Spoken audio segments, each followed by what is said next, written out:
Tu es peut-être piégé dans ces biais psychologiques sans même t'en rendre compte et ce qui t'amène à perdre en trading. En trading, on néglige énormément la psychologie. J'entends plein de personnes qui sont dans l'analyse technique à fond et qui disent ouais, la psychologie c'est surcoté. Il y en a qui disent c'est 80% psychologique, 20% technique. Pas du tout. Si tu as une bonne stratégie, tu seras rentable. Ça n'a rien à voir. Justifier ce que tu fais sur ton écran, c'est ce qui amènera ta psychologie. Ça, c'est leur vision, mais je ne suis pas du tout d'accord avec. Pourquoi? Parce que c'est beaucoup plus complexe que ça, le trading. Tu peux avoir une stratégie qui est hyper propre, tu peux te retrouver avec des fantômes du passé. On n'a pas tous le même rapport à l'argent, on n'a pas tous le même rapport au stress, à l'anxiété, à l'appréhension. Enfin bref, on n'est pas du tout tous égaux en trading. Et ça, c'est hyper important à comprendre pour accéder à la rentabilité. Déjà, l'accepter, c'est pouvoir la ranger. Et c'est pour ça que dans cette vidéo, je vais voir avec toi différents biais psychologiques que tu peux avoir et rencontrer en trading, et peut-être que tu vas te reconnaître dedans, et du coup tu vas dire ok putain, moi il faut que je travaille sur ça, il faut que je travaille sur ci, parce qu'en fait c'est ce que je répète constamment. Ces biais là, en réalité, on va les appeler les biais cognitifs. Les biais cognitifs, c'est tout simplement des mécanismes psychologiques qui faussent notre jugement. Ils vont jouer un rôle énorme en trading et ils peuvent même saboter les meilleures stratégies.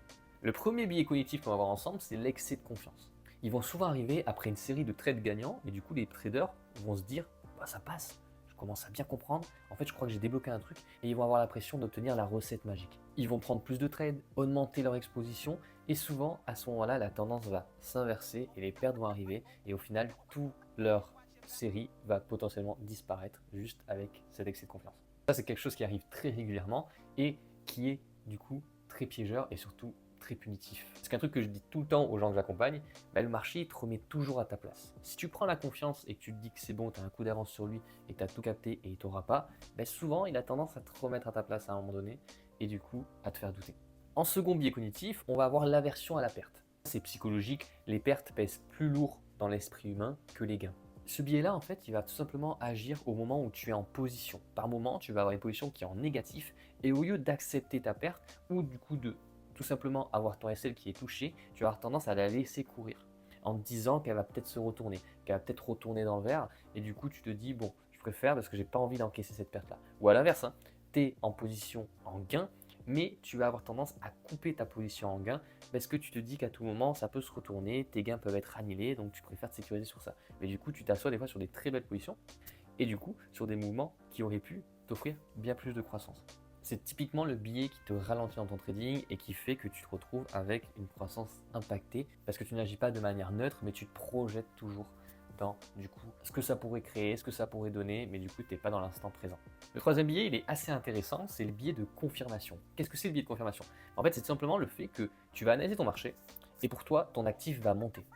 Donc, tu vas analyser que les éléments qui te feraient dire bah oui, ça confirme mon analyse, ça va monter parce que j'ai ça, j'ai ça, j'ai ça. Mais involontairement, inconsciemment, tu vas mettre de côté complètement de ton esprit les biais qui te disent aussi que en fait tout simplement ça peut baisser. Et dans ces moments-là, en fait, tu t'en rends pas compte, mais tu te confortes dans ta vision, mais tu n'es pas neutre, tu n'es pas pragmatique, tu vas plutôt être influencé dans ton espoir et ta volonté que ton actif suive ta direction. Et dans ce cas-là, tu es dans une analyse qui est complètement faussée, parce qu'en fait, elle n'est pas factuelle. Elle est plutôt basée sur un espoir en toi que ça confirme ton analyse. Et le quatrième, je sais que certains d'entre vous vont se reconnaître dedans, moi le premier je l'avais, c'est le biais de rétrospection. C'est simplement le fait de ne pas vraiment se remettre en question. C'est-à-dire qu'on rentre en position, notre position du coup va un peu dans notre sens, puis s'écroule et tombe et tombe et tombe. Et en fait, au lieu de prendre ce pas de recul, d'analyser vraiment de manière sans émotion et aussi, entre guillemets, sans ego, bah oui, ok, pourquoi c'est tombé, au final je me suis fait SL, ok d'accord, non, tu vas te dire, en vrai, j'aurais pu le prévoir. Non, en vrai, je capte. Non, en vrai, là, tu vois, il est tombé, mais ouais, quand je regardais tout, en vrai, ouais, c'était logique que ça tombe. Et c'est ça le biais de rétrospection. C'est le fait d'avoir tendance à te dire que tu aurais pu l'anticiper. En vrai de vrai, tu surestimes tes compétences. Tu te dis que là, actuellement, en vrai, toi, t'es placé à l'achat, mais quand tu as vite fait tes graphiques comme ça et tout, ouais, en fait, t'étais bête, t'aurais dû aller à la vente.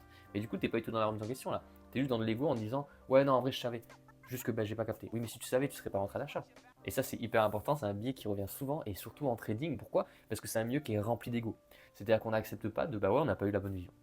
Tant pis, ça arrive comme ça. On n'a pas 100% de réussite en trading, ça n'existe pas. Mais du coup, on a du mal à se dire.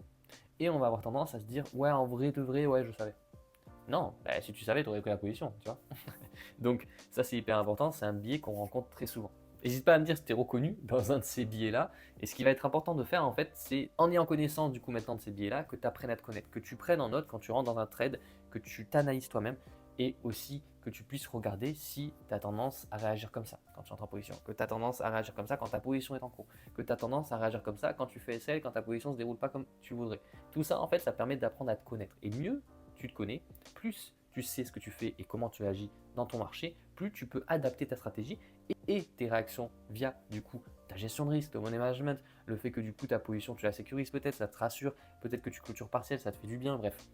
Savoir qu'est-ce qui pourrait améliorer cette situation-là, et ça se fait que par la récolte de data. Il faut que tu le prennes en note et que tu t'analyses, et aussi, bon, bien sûr, sans forcément proclamer ça, mais moi j'ai toujours cette vision de mentorat, avoir quelqu'un qui te mentore et qui t'accompagne en coaching one-to-one, ben naturellement il t'analyse et il te voit avec un recul que toi tu n'as pas. Donc j'avoue que ça aide aussi.